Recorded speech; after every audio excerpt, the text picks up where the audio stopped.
just give you a Mediterranean staple that I went to university in Spain, and it was a top university.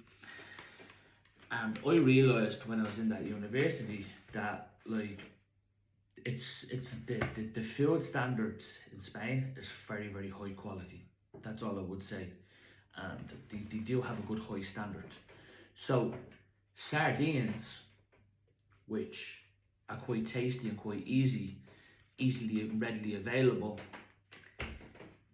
you can use these not just for a protein source, but they contain omega-3.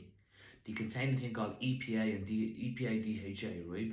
Which you cannot really get from fat, say from walnuts. You cannot get the DHA and stuff like that. So DHA has been shown massively to support a thing called muscle protein synthesis.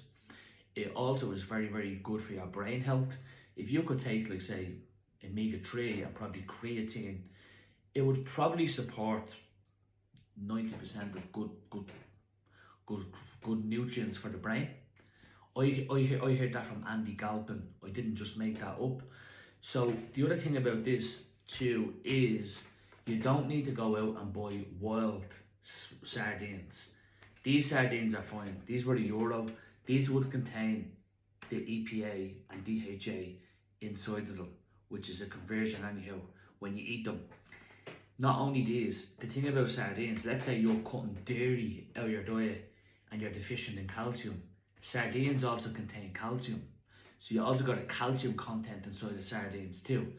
Now, please make sure when you eat sardines that you brush your teeth afterwards, especially if you're working in a gym environment or you're working in an environment, because they will smell your breath.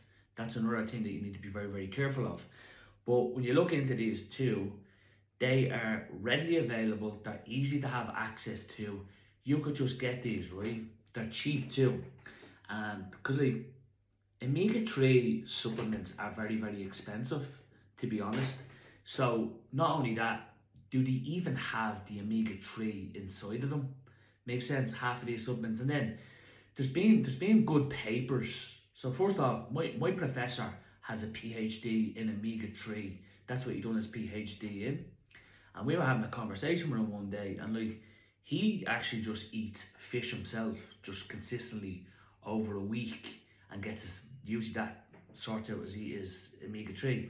But it's also been shown 2 to 3 good servings of fish a week from different kind of high fat omega-3 sources can help you with